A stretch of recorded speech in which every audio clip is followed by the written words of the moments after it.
ونصلی علی رسولہ الکریم بسم اللہ الرحمن الرحیم. ایڈوکیٹ میجر حبیب خان، چیئرمین تحریک تکمیل پاکستان. ہمارے کثیر الجماعتی اتحاد پاکستان عوامی محاذ کی شریک جماعتوں کا ایک خصوصی اجلاس آج ابھی تھوڑی دیر پہلے اختتام. اس اجلاس کی میزبانی نیشنل لائز موومنٹ اور پاکستان ہیومن رائٹس موومنٹ نے کی. ہمارے ساتھ تحریک تعمیر پاکستان، تحریک تحفظ پاکستان، پاکستان یونٹی فورم، خاکسار تحریک، جمعیت کسان فیڈریشن، یونائیٹڈ کسان اور بہت سارے دیگر ساتھیوں نے شرکت کی. اجلاس کا مقصد یہ تھا کہ وطن عزیز پر اس طرح لگ رہا ہے چاروں طرف سے چڑیلیں ہمراہ آور ہیں. خون خوار درندے ہماری قوم کی وحدت کو، تعمیر و ترقی کو، ہماری معیشت کو، ہماری سیاست کو، ہمارے مذہبی اداروں کو تباہ و گھناؤنے مشن پر مسلسل عمل پیرا ہے.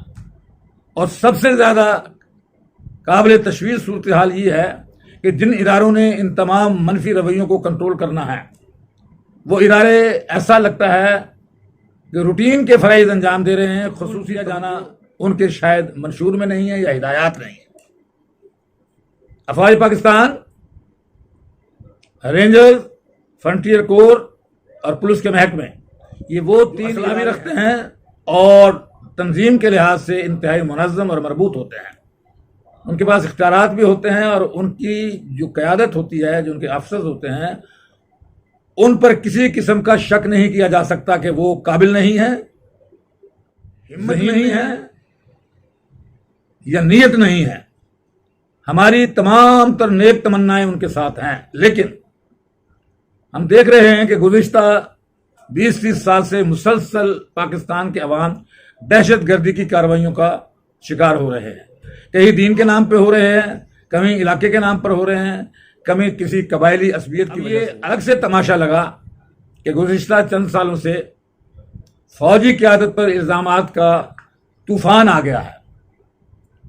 ایسا لگتا ہے کہ پاکستان میں نہ روپیہ ہے، نہ پیسہ ہے، نہ غذا ہے، سارا مال چند جرنیل لوٹ کے لے گئے. چند دن پہلے میں اشفاق پرویز کیانی اور قمر باجوہ کے اثاثوں کی تفصیل پڑھ رہا تھا.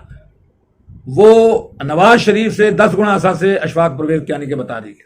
وہ اشفاق پرویز کیانی جس کو میں 76 سے ذاتی طور پر جانتا ہوں، انتہائی سادہ مزاج، اپنے کام سے کام رکھنے والا آدمی، فرش شناسی میں انتہا درجے کی کاملیت رکھنے والا آدمی.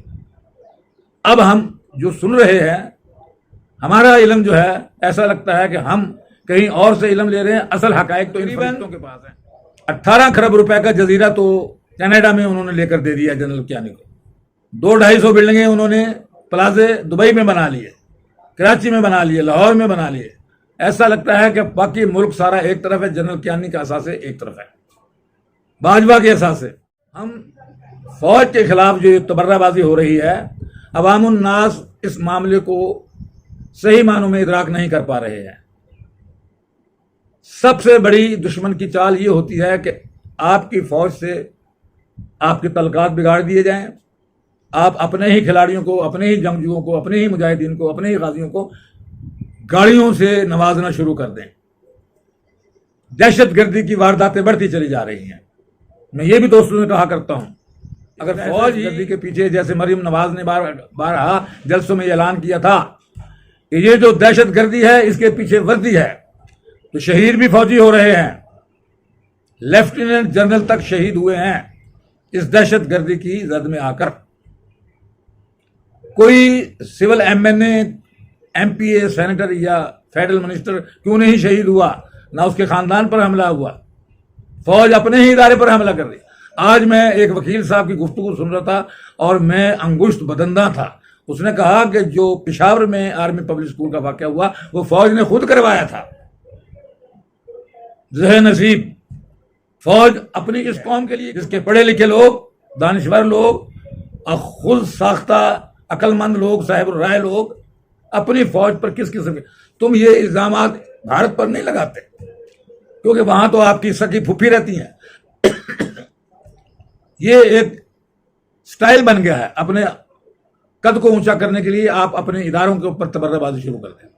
پہلے یہ صرف علماء کرام کرتے تھے کہ دیوبندی مولوی بریلوی مولوی کو برا بھلا کہہ رہا ہے، چاہے وہ شیخ الحدیث ہی کیوں نہ ہو.